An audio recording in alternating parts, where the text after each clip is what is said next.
Hello, I'm Dr. Noel Wagner at the Saginaw-Tuscola Medical Control Authority. Today we're going to talk about cardiac arrest. Very important topic. Start with the good news. We do very well in the STMCA with cardiac arrest. We usually run between 12 to 14% survivors. That's survivors with a CPC of 1 or 2, which means you can return to a normal lifestyle. We run between 12-14%, like I said. Last year, just over 14%. So that's the good news. We're doing a lot of things right. Now, I hate to say bad news because it's really not bad news, but it's things that we can work on, things that we can fine-tune and get better so we can get that number up above 14%. I know it can be done. We've been very fortunate to lead the state for a long time in our cardiac arrest survival rates, but there's a lot of people out there who are starting to copy us and doing similar things, so they're catching up. So we need to up our game a little bit, and today we're going to talk about some of those things that we can do to get us above that 14% threshold. First thing, time. You got to get your hands on chest as quick as possible. That's the low-hanging fruit that doesn't require any additional training, drugs, devices, anything along those lines. Just get your hands on the chest. So what does that mean? Well, in Saginaw, we have tones for one type of call, cardiac arrest. There's a reason for that. It's supposed to get you excited. It's supposed to get your attention. It's supposed to make you focused. If you're not really listening to the radio because you're on some other detail, it's supposed to grab your attention. If you're in Tuscola, we don't have tones over there, but it's a little bit different dynamic, and you know when you have a cardiac arrest and what you need to do. You don't go to the ambulance in the same fashion that you would. You need to, have a little bit of a briskness in your step because every second counts. Closely related to that is the arrival on scene. We emphasized this a little bit more in the past, and we've drifted from it a little bit, but don't back your vehicle into the driveway if you're the first unit on scene. It makes no sense to drive lights and sirens for a life-saving situation where seconds matter, and then you burn seconds because you decide that you need to back into the driveway. Cardiac arrests have a lot of aspects that differ from our normal calls, and this is one of them. Don't back in the driveway if you're the first vehicle. Park, get out, and get into the house.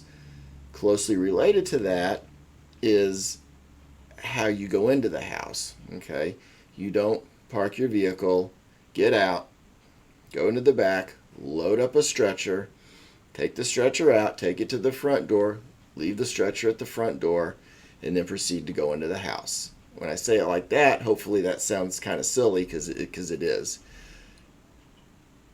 If you're in an ambulance, you've got at least 2 people. One person out of the ambulance in the house on the chest as quickly as possible. The other person can bring up the rear with really all you need is the green bag and the AED or the monitor to get started, depending on if you're in an ALS or a BLS truck. That's all you need. I show up by myself, green bag, AED. That's it. Get in, get hands on chest, get going. What if we need the suction? What if we need what if we need? Yeah, you got time. Don't burn the seconds with all of these what ifs and these secondary pieces of equipment. Your partner can go back out for them. The next unit on scene can do it. PD can do it. Rescue can do it. Whatever. Same applies to rescue. When you get on scene, if you've got multiple people, somebody get in the house and get on the chest. It's very important. We're losing time. If you go by the old traditional model of VFib arrests, every minute that you don't get the person out of fib, which is really a surrogate for not getting perfusion started again, every minute was a 10% reduction in mortality. That's why witnessed VFib arrest have a very high resuscitation rate. So even losing 30 seconds because of backing up the driveway, getting a stretcher that you don't need, not getting the first person in the house. 30 to 40 seconds, that's 1 out of every 20 people that you're harming. So hands on chest as quick as possible. That is the easiest, most readily attainable goal that we can have today. Everybody can start doing it immediately. I've talked with a few of you, those that are already doing that. Congratulations. It's very important. Next on the list, just want to differentiate between the two types of cardiac arrests. Okay, the vast majority of what we see are medical cardiac arrests, and our philosophy has been and continues to be that the vast majority of medical cardiac arrests are best suited if we work them on scene. That's how we get to such a high resuscitation rate. We think it's the best thing for the patient, for the family. If there was a better or different way of doing it, we would do it, but we work them on scene. It maximizes your brain perfusion time. It maximizes your hands-on chest time, your compression fraction, your compression ratio. There's a lot of different names that people use for essentially talking about continuous CPR to keep the brain perfused. So that's why we stay on scene with a medical arrest. The problem is 90+%, 95, maybe 99%. I'm just grabbing at numbers here, but it's well over 90% of our arrests are medical arrests. So we get used to doing that. When we're presented with a traumatic arrest, unfortunately, we tend to want to slide into that same pattern. And traumatic arrests are the exact polar opposite of a medical arrest. You have to go to the hospital. A traumatic arrest, a critical trauma patient, which a traumatic arrest is the far end of a critical trauma patient, if you're going to work them, if you think there's a chance, if you're going to really give it an honest try, you've got to go to the hospital. They need blood, they need a surgeon, they need an OR, they need a tube somewhere, all of which we don't have on scene. So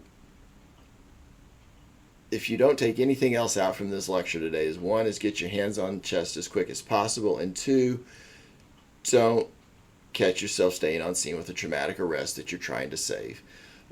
If we need to run through, our algorithm, to check for needle decompressions, airway, get a rhythm, okay, we'll stay on scene a few minutes on a trauma for that. But somebody that we're truly trying to give a full effort to needs to be treated on the way to the hospital.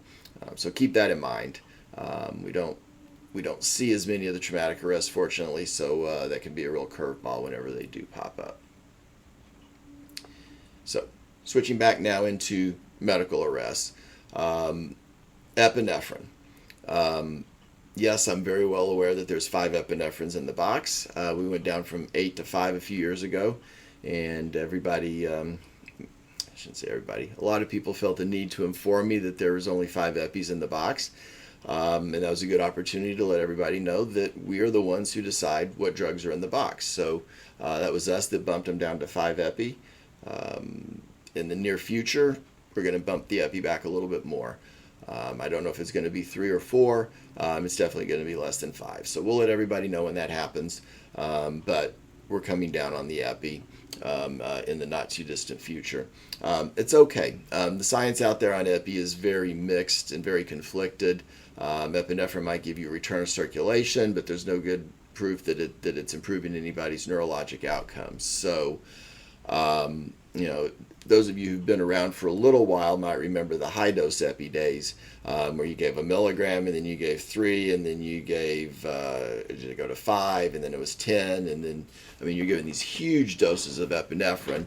The ROS rates were good, but we had even a lower survival than we do today, and that's also because we weren't doing the continuous CPR like we should. So, or at least that we didn't know we needed it back then like we do now. So less epi is definitely okay. So just be aware of that. If you run out of epinephrine on scene, that's not a surrogate decision for you to end the code. Okay, we get calls all the time. We're 20 minutes in, we used up our epi. What do? Keep going. If the clinical situation calls for it, you're going to keep going on that arrest. So, as best we know, the time to first dose epi might be important, so we want to get that on board as quickly as possible. Outside of that, it's still really undecided. The old joke was, ACLS was telling us to give epinephrine every 3 to 5 minutes, and we said that means every 3 minutes. Nowadays, I kind of tongue in cheek will say, every 3 to 5 minutes now means every 10 minutes. It's outside of that first dose of epi, I think we're still kind of just going with more tradition than we are with actual science. But it's where we are right now. So at some point, you're going to see the epis go down. That's okay. Just go with it, and it will all be fine. I promise. Lucas devices. MMR has just purchased a lot of Lucas devices for the vehicles. A lot of the fire departments have purchased them. Some of the fire departments have other devices like a thumper or an auto pulse. All these devices are good. They're useful. The main thing to keep in mind is that any cardiac compression device is a medium to long-term solution for your code. Okay, it's somewhere from some point after the initial part of your code, hence in the middle, medium, to the end with that. So what does that mean? It means keep your priorities straight on it. The most important thing is hands on chest to get your compressions going, get your brain perfused, defibrillation, and then if you're ALS, time to first epi.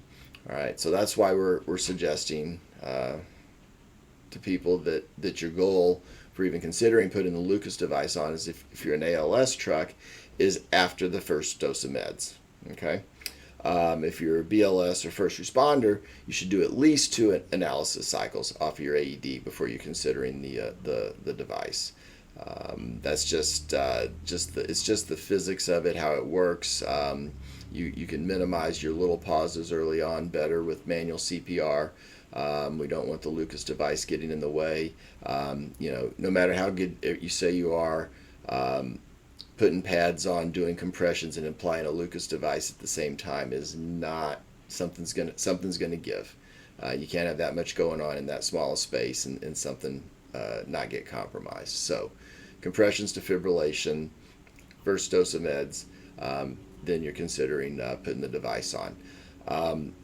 The science is pretty consistently shown that manual CPR and devices are the same. Neither one has been shown to be superior. If it was, we would obviously just use one or the other. They're pretty much equivocal. The advantage is that you can get by with less people on scene. You're not going to get as tired because this is probably not your only call for the day. And you could also use a device while you're moving. It seems like it's become fairly evident that devices are okay to be used when you're moving. We're not going to change that yet. We're still going to work on scene. There's a variety of reasons for that we're not going to go into too much detail here today. But just suffice it to say that I think that our best plan of action, at least for right now, is we're still going to work on scene for our medical arrests. Now, the one caveat would be is that if you are transporting and then the patient re-arrests, again, for the logistics, if you have a device, at that point I'm comfortable with you transporting with the device in place. If you don't have one, it's out of service, it went down, you're one of our agencies that doesn't have one, then you really need to pull over, for a medical or re-arrest and do good CPR on the side of the road, try to get the pulse back. Because, just rush into the hospital, that last 10 minutes, we know that's not good manual CPR. So hopefully that's clears things up a little bit on when to put the Lucas on, and, the limited cases that we're going to actually go en route with a device on. That's for a re-arrest and for a traumatic arrest. Those would be the two indications. We talked about meds a little bit. One thing, is IV or IO best? And the answer is yes. It's whichever one you can get quickly. You're always going to get better flow through an IV than you are through an IO, but you may not always get the IV in place. So just keep that in mind. Again, time to first epi might be important, so that's what we want to strive for. Sometimes a quick look for an IV's in an IV is quicker. Sometimes a quick IO is the way to go. So we're leaving that open to your judgment. Just realize your goal is as quickly as possible to get it done. There's been a little debate on where to put the lines or the IOs, I should say. I've always liked putting them in the tibia. It's a good, readily accessible place. The humeral heads become pretty popular lately. The big issue that people want to push for the humeral head is that there's better flow. You get so much better flow. I think it's double was what they were saying from a humeral IO than from a tibial IO. That's true. But the question in a cardiac arrest is, does that matter? If I give my epinephrine through a 14 gauge IV, is that going to be any different physiologically than if I give it through a 22 gauge IV? We're talking, milliliters worth of something. So I don't know. I'm not sure if that question's been answered yet. The problem that I've experienced personally is that when we do the humeral head IO on cardiac arrest, I've had them fall out, and so one of my goals is I'm going to try and make a little bit more effort than we do have a humeral head IO in to try and not move the arm around as much, stabilize it a little bit more. Possibly consider using, if it's a Lucas device, using the hand immobilization earlier rather than just as a later point in the arrest. So keep that in mind. I don't know that the science shows that either side's better than the other. The tibia has the tibial site. You can get to it a little bit easier when everything else is going on. I don't have a problem with using that one. You should still be obviously flushing your fluids in, your meds in with fluids. So keep that in mind. But get the first dose on quickly if at all possible. Some of the unusual scenarios, prolonged VFib arrests. It pains me a little bit when people call me after 30 minutes and they're still in fib, and we've only really used up maybe half of our options. Okay, so keep in mind that there's a couple of different things that you can do. Everybody knows amiodarone and epinephrine. We got those. We do pretty good with that. The protocol says that you should use magnesium, whenever you suspect torsades. Well, if I've defibrillated you 3-4 times, I'm going to suspect torsades. Not all torsades follows the textbook, with that nice, well drawn up and down pattern. So magnesium is a great drug in cardiac arrest. Like I said, you get to that third, fourth shock, you should be considering mag. You should at a minimum be talking to me about giving mag, because we want to do that. One of the other things that we've done around here for a while is when we have shock resistant VFib, we've given as many meds as we can. Stacked shocks are still an option. I know that sounds like heresy to say that.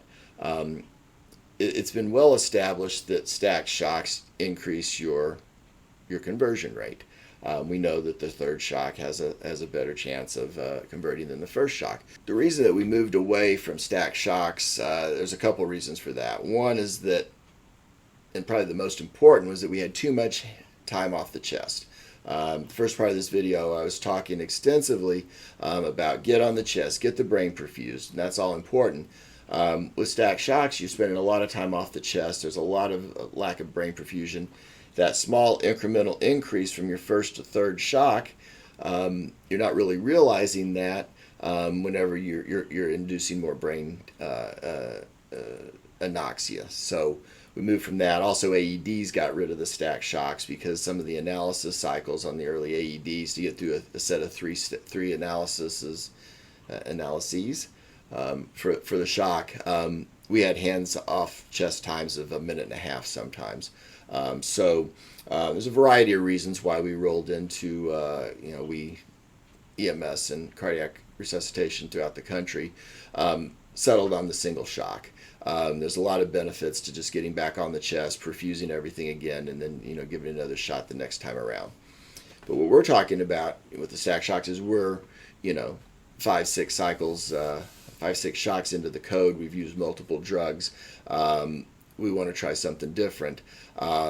It makes sense at that point to do it, especially if you're on a device. You don't have to stop the device to defibrillate. You can shock while you're still perfusing the brain. So it makes sense to do something that we know has a small incremental increase, because we're getting kind of desperate at that point. The other thing is you can switch the pad position. We tend to do the two anteriors because that's easier, but you might want to go with an anterior posterior. There's some science out there that says changing the vector a bit might be helpful. And then the one that everybody's all excited about these days is the double sequential, where you have two pads on and two defibrillators. And I haven't quite signed off on that one yet. If it were to happen, that's okay. I can't tell you that it's bad. I don't think the science is very good at all. A lot of it's anecdotal, and you do run the risk of damaging one of your defibrillators. It's very uncommon, but there's a long physics discussion on it that I'm completely incompetent to discuss. But essentially, whenever the defibrillator can be in a state where it's not protected, and then the flow from the other one can cause some problems, and that is not covered by your warranty. And they can tell when a large amount of electricity is run through their defibrillator the wrong way. So that's one that I'm not really willing to say one way or the other. I think we have a lot of other options with switching pads and the other meds and everything on that. Keep in mind we still have lidocaine in the box. I think amiodarone and lidocaine are both both have the same minimal amount effect. Neither one's been proven to be superior. There's a long history of amiodarone in the American Heart Association. If anybody's bored and wants to look that up, in the late 90s, early 2000s, as to why amiodarone won out over lidocaine. But we have both drugs, so we can be aggressive with numerous drugs. What we say, epi, amiodarone, lidocaine, magnesium, obviously dialysis patients, calcium. So keep that in mind. So we have a couple options, but don't call me 30-40 minutes into a VFib arrest. Whenever we've missed some really good timing on that arrest, where we could have done something earlier on. So keep that in mind. Post arrest, after you get a cardiac arrest back, a couple of things to keep in mind. The best thing for hypotension is time and fluids. So we're going to be aggressive on the fluids. Obviously, if it looks like they're in heart failure, then we're not going to give as much fluids. But most patients do pretty well with an infusion of fluids. So keep that going. Hypothermia is really not a thing much anymore at all in cardiac arrest. Definitely not in the pre-hospital setting. So if our patients get a little bit cool, that's okay. They're definitely not cold by the extreme hypothermic standpoint. For what we were doing post arrest in the past. But we're not going to actively cool anybody in the field. Probably the biggest mistake, and what we have to be careful about, is don't overventilate post-arrest. Okay, the trauma literature is pretty clear, and again we're talking trauma literature for head injuries, that if we overventilate, we're going to worsen their head injury. We overventilate, drop the CO2, vasoconstrict, and so trauma literature shows that that's a real thing. I'm not as familiar with anything in the medical side, but it makes sense that if overventilating is causing brain injury or making brain injury worse, we need to take that into account. So what does that mean? Well, when you get them back, at best you should shoot for a normal CO2 reading, 35 to 40. Okay, don't drop below it. You don't want to blow anything off. Whole longer discussion on pH values and everything, but you're not Do not try to correct a perceived pH issue with hyperventilation in a cardiac post arrest. Um, just don't do it. It's 35 to 40 is fine. If it runs a little higher, we tend to ventilate less during our arrests. This is where we differ from the American Heart Association. They still want 8 to 10 breaths a minute. We want to do much less, around 4 to 5. I'm perfectly fine with that. There's enough science out there that shows that that's a good approach. But what will happen then is when you resuscitate them, when you get a pulse return back, you'll notice some higher CO2 levels. They may be in the 60s, 70s, sometimes 80s. If they started out as a respiratory arrest, the CO2 runs a little high. That's fine. I don't have a problem with that. It'll eventually come down with just normal ventilation again. But don't, again, overventilate to where you shoot down too low on your CO2, and don't overventilate enough that we're increasing interthoracic pressure in somebody who's hypotensive or borderline kind of got a soft blood pressure with that. So don't overventilate them for that. So again, oxygenation, blood pressure, and then CO2, just make sure it's not low. Okay. And then we talked a little bit, if they rearrest en route, then I'm fine with putting a device on and going from there at that point. So that's what I wanted to talk about today. I think these are some of the highlights from our arrests, or from what we're doing with cardiac arrests that we can improve on. Minimizing our time on chest, or our time off of the chest. Get on the chest as quick as possible. Remember what to do with a traumatic arrest. Epi, we beat that one up today, so keep in mind what we're thinking with that. When to put the Lucas, auto pulse, or thumper on. It's not an immediate thing. What we're going to do with VFib arrest, IVs and IO locations, and then the whole post-arrest scenario. Again, if you have a concern, you definitely contact me. That's one of the advantages of our system, is that you can always get in touch with your medical director. A lot of times you don't need to, and that's perfectly fine. You know what you're doing. But keep in mind, a protocol is an answer to a question that hasn't been asked yet. And sometimes when that question comes out, it's not quite the way we thought it was going to be. And so that protocol that works 98% of the time may not fit that scenario. So perfectly fine to talk to somebody on it, get another opinion. When I work in the ER, I talk to other doctors all the time, cardiologists, neurosurgeons, surgeons, you name it, all sorts of different types of doctors. It's always good to get a second opinion whenever you've got something that's a little bit unusual. So keep that in mind, and don't hesitate to call when you need to. Other than that, I think we are done with cardiac arrest for today. Hopefully this was helpful. We'll have some more videos coming up in the future. If anybody has any questions or things that they'd like for us to talk about in the future, make sure you let us know, and we'll get on that. Again, Dr. Noel Wagner, Saginaw-Tuscola, MCA. Thank you.